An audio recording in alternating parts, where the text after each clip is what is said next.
Yennefer suggested I ask you about current events, the war and so on. Of course. The Emperor's servants should keep no secrets from each other.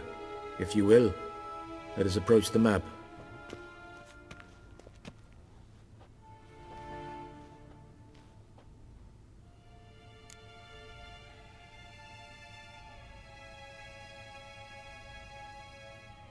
How's the war going? I mean, apart from the fact that Nilfgaard's triumph is imminent. I assume this to be a private conversation. We've no witnesses, so let's dispense with the propaganda, even that shrouded in irony. Our offensive was going splendidly until winter came. Edirn was in such disarray that we encountered no resistance. We had reached the Pontar before the first snows. Only a weakened Kedwen remained, and Radovid's Redania, which had ignored the rest of the North's pleas for help. We thought they'd sue for peace, perhaps even submit to vassalization. We waited for spring, certain of victory. Radovid? Submit? Yes, a vain hope, I agree. Radovid sent no peace envoys, nor did he advance on our positions.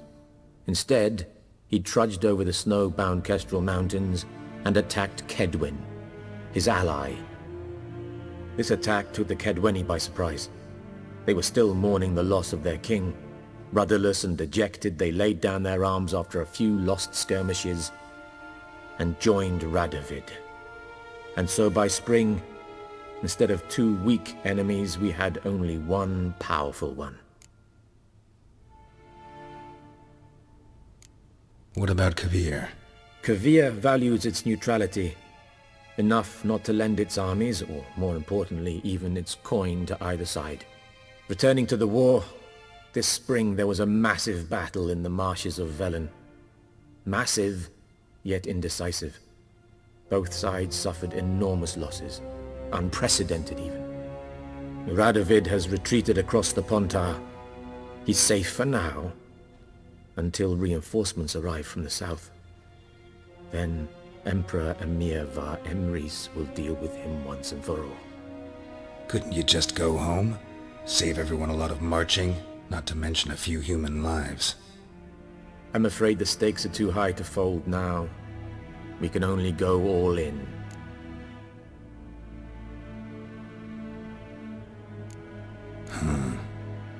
How do things look in Velen? As bad as ever, perhaps worse. This land never flowed with milk and honey, and now it flows with blood. Armies have swept through it several times, trampling fields, looting granaries, burning villages. Famine grips the populace. So how's ruling that earthly paradise going for you? Not well, to be honest.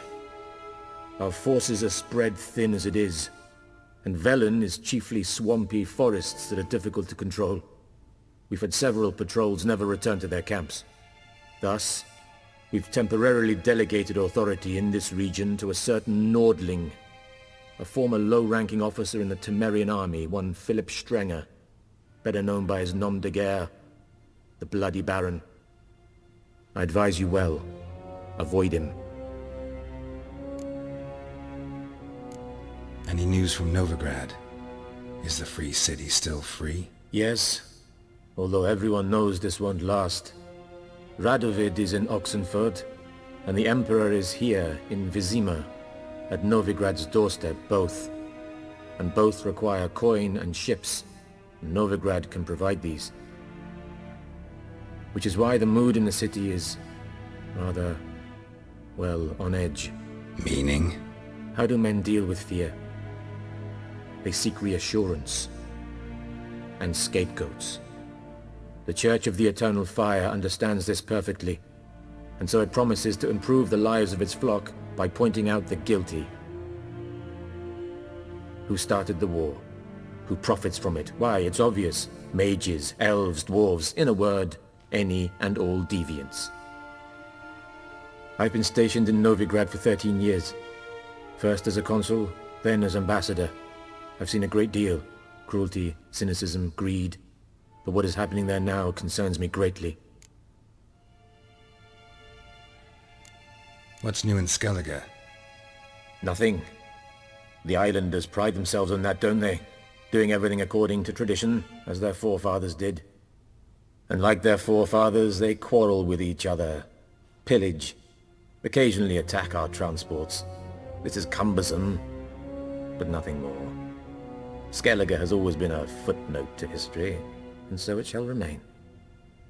Sound awfully confident.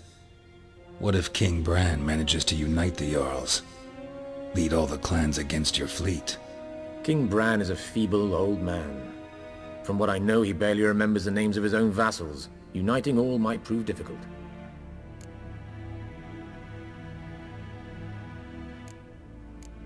Thanks for your help. Think nothing of it. May the great sun light your path.